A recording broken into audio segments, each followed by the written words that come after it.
Hai semuanya, salam sejahtera untuk kita. Adapun tujuan video kami kali ini yaitu untuk pemenuhan tugas mata kuliah perkembangan peserta didik yang diampu oleh Ibu dosen Ibu Masta Marcelina Sembiring SPD MPD. Baik, kami dari kelompok 3 kelas PSPMF 2021 dengan kami yang beranggotakan saya Sri Antika Simanulang dan rekan saya Rahmat Sukri Simbolon, Olivia Nababan, serta Nuraifa Siagian. Materi kami pada video kali ini yaitu mengenai perkembangan intelektual individu. Tapi sebelum kita mengetahui perkembangan intelektual, kita harus mengetahui apa itu intelektual. Istilah intelek berasal dari bahasa Inggris yaitu intellects, yang menurut Chaplin pada tahun 1981 diartikan sebagai yang pertama itu proses kognitif, proses berpikir, daya menghubungkan, kemampuan menilai, dan kemampuan mempertimbangkan. Yang kedua, kemampuan mental atau inteligensi. Menurut Mahfudin Salahuddin tahun 1989 dinyatakan bahwa intelek adalah akal budi atau inteligensi yang berarti kemampuan untuk meletakkan hubungan dari proses berpikir. Pengertian intelek menurut William Strand, salah seorang pelopor dalam penelitian inteligensi, menyatakan inteligensi adalah kemampuan untuk menggunakan secara tepat alat-alat bantu dan pikiran guna menyesuaikan diri terhadap tuntutan-tuntutan baru. Adapun aspek-aspek kognitif yaitu yang pertama kematangan, yang kedua pengalaman, yang ketiga transmisi sosial, dan yang terakhir yaitu ekuilibrasi. Kemudian kita masuk pada tahap perkembangan intelektual. Ada 4 tahap dalam perkembangan intelektual. Yang pertama itu tahap sensoris motoris. Ini berusia pada 0 sampai 2 tahun. Pada saat ini anak berada dalam suatu masa pertumbuhan yang ditandai oleh kecenderungan sensoris motoris yang sangat jelas. Yang kedua, tahap praoperasional dari umur 2 sampai 7 tahun. Tahap ini disebut juga tahap intuisi sebab perkembangan kognitifnya memperlihatkan kecenderungan yang ditandai oleh suasana intuitif. Yang ketiga ada tahap operasional konkret. Ini berusia pada anak 7 sampai 11 tahun. Pada tahap ini anak mulai menyesuaikan diri dengan realitas konkret dan sudah mulai berkembang rasa ingin tahunya. Dan yang terakhir yaitu tahap operasional formal. Tahap ini berada pada anak usia 11 tahun ke atas. Pada masa ini, anak telah mampu mewujudkan suatu keseluruhan pada pekerjaan yang merupakan hasil dari berpikir logis. Aspek perasaan dan moralnya juga telah berkembang sehingga dapat mendukung penyelesaian tugas-tugasnya. Demikian materi dari saya, akan dilanjutkan oleh rekan saya. Teman-teman semuanya, perkenalkan nama saya Rahmat Sukri Simbolon. Nah, teman-teman semuanya, kita kali ini akan membahas mengenai jenis-jenis inteligensi.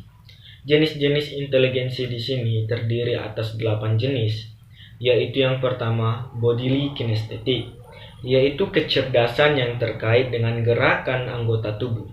Yang kedua ada interpersonal, yaitu kecerdasan yang terkait dengan hubungan dengan orang lain. Yang ketiga ada verbal linguistik, yaitu kemampuan yang terkait dengan kata-kata lisan maupun tertulis. Yang keempat ada logical mathematical. Apa itu logical mathematical? Yaitu kemampuan yang terkait menyangkut logika, penggunaan akal, kemampuan abstraksi, dan juga mengenai angka. Yang kelima ada intrapersonal, yaitu kemampuan utamanya adalah introspeksi dan refleksi diri. Yang keenam ada visual spatial, yaitu terkait dengan kemampuan yang tinggi dalam pengambilan keputusan dalam bidang penglihatan dan ruang atau space. Yang ketujuh ada musikal, kecerdasan musikal terkait dengan irama, musik, nada, dan juga pendengaran. Yang terakhir yaitu yang kedelapan ada naturalistik. Kaitan inteligensi ini adalah dengan alam, baik pengenalan maupun pemeliharaan alam. Teman-teman sekalian, kita akan masuk kepada karakteristik perkembangan intelektual. Karakteristik perkembangan intelektual, inteligensi pada masa remaja tidak mudah untuk diukur. Kenapa demikian? Karena tidak mudah terlihat perubahan kecepatan perkembangan kemampuan tersebut. Pada umumnya, umur 3-4 tahun pertama menunjukkan perkembangan yang hebat. Namun, selanjutnya akan terjadi perkembangan yang teratur. Pada masa remaja, kemampuan untuk mengatasi masalah yang majemuk bertambah. Pada awal masa remaja, kira-kira pada umur 12 tahun, anak berada pada masa yang disebut masa operasi formal atau berpikir abstrak. Pada masa ini, remaja telah berpikir dengan mempertimbangkan hal yang mungkin di samping hal yang nyata. Karakteristik perkembangan intelektual berpikir operasional formal memiliki dua sifat yang penting, yaitu yang pertama sifat deduktif, hipotesis dalam menyelesaikan suatu masalah. Seorang remaja akan mengawalinya dengan berpikir teoritik. Ia menganalisis masalah dan mengajukan cara penyelesaian hipotesis. Yang kedua, berpikir operasional juga berpikir kombinatoris. Sifat ini merupakan kelengkapan sifat yang pertama dan hubungannya dengan cara bagaimana melakukan analisis. Mungkin hanya ini yang dapat saya jelaskan. Saya ucapkan terima kasih banyak. Assalamualaikum warahmatullahi wabarakatuh. Hai teman-teman, perkenalkan nama saya Nuraifa Siagian. Saya anggota dari kelompok 3 PSPM 2021F. Nah, di sini saya akan membahas mengenai faktor yang mempengaruhi perkembangan intelektual.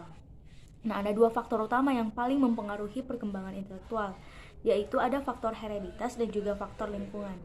Nah, kalau faktor hereditas merupakan faktor yang sudah ada semenjak dalam kandungan. Artinya, anak telah memiliki sifat-sifat yang menentukan daya kerja intelektualnya. Nah, secara potensial, anak telah membawa kemungkinan apakah akan menjadi kemampuan berpikir secara normal, di atas normal, atau di bawah normal. Namun, potensi ini tidak akan berkembang atau terwujud secara optimal apabila lingkungan tidak memberi kesempatan untuk berkembang. Nah, sekarang faktor lingkungan. Ada dua unsur lingkungan yang penting peranannya dalam mempengaruhi perkembangan intelektual seorang anak, yaitu dari keluarga dan juga dari sekolah. Nah, kalau dari keluarga, intervensi yang paling penting dilakukan oleh keluarga atau orang tua adalah memberikan pengalaman kepada anak dalam berbagai bidang kehidupan sehingga anak memiliki informasi yang banyak yang merupakan alat bagi anak untuk berpikir. Nah, kalau dari sekolah merupakan lembaga formal yang diberi tanggung jawab untuk meningkatkan perkembangan anak dan cara berpikir anak. Nah, ada beberapa cara untuk meningkatkan perkembangan seorang anak, antara lain yang pertama, menciptakan interaksi atau hubungan akrab dengan peserta didik. Nah, yang kedua, memberi kesempatan kepada para peserta didik untuk berdialog dengan orang-orang yang ahli dan berpengalaman dalam berbagai bidang ilmu pengetahuan. Lalu ada yang ketiga, menjaga dan meningkatkan pertumbuhan fisik anak, baik melalui kegiatan olahraga maupun menyediakan gizi yang cukup. Nah, yang terakhir atau yang keempat, meningkatkan kemampuan berbahasa peserta didik, baik melalui media cetak maupun dengan menyediakan situasi yang memungkinkan para peserta didik berpendapat atau mengemukakan idenya. Nah, sekian dari saya. Assalamualaikum warahmatullahi wabarakatuh. Halo teman-teman, perkenalkan nama saya Olivia Nababan, saya dari kelompok 3 PSPMF 2021. Nah, sekarang saya akan menjelaskan mengenai tingkat intelijensi jenius. Tingkat intelijensi jenius dengan berbagai variasi, antara lain yaitu yang pertama, jenius merupakan suatu kemampuan yang sangat luar biasa dalam ukuran atau tingkat di atas 140. Kemampuan ini bisa dimiliki oleh siapa saja yang mau berusaha untuk meningkatkan kecerdasan dan memanfaatkan potensi dasarnya dengan baik. Yang kedua yaitu normal, merupakan suatu kemampuan yang biasa saja, tetapi kecerdasan ini mampu melakukan semua aktivitas dibutuhkan dan diinginkan dirinya. Mempunyai tingkat ukuran rata-rata 100 sampai dengan 110. Kecerdasan disebut dengan kecerdasan rata-rata. Yang ketiga yaitu rendah. Kemampuan ini di bawah rata-rata. Pada kemampuan ini, anak mengalami keterhambatan dalam melaksanakan tugas-tugas untuk dirinya maupun orang lain. Tingkat ukuran di antara 70 sampai 90. Pada umumnya, ia mampu melaksanakan berbagai tugas hanya saja lambat dan cepat lelah serta jenuh. Yang keempat yaitu keterbelakangan anak, yang mempunyai kemampuan yang sangat rendah dan sangat sulit untuk melakukan tugas atas dirinya. Setiap tugas memerlukan bantuan orang lain. Dengan bantuan yang diberikan, kemampuannya akan meningkat. Ada dua keterbelakangan, yaitu yang pertama, idiot EQ dan imbecile EQ. Yang pertama itu idiot EQ. Tingkat kecerdasan 0 sampai 29.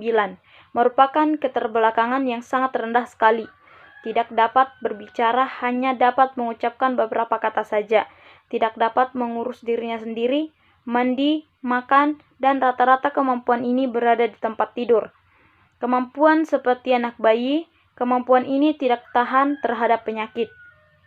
Dan yang kedua itu adalah imbecile EQ. Tingkat kecerdasannya yaitu 30 sampai 40. Imbecile EQ lebih meningkat dari idiot.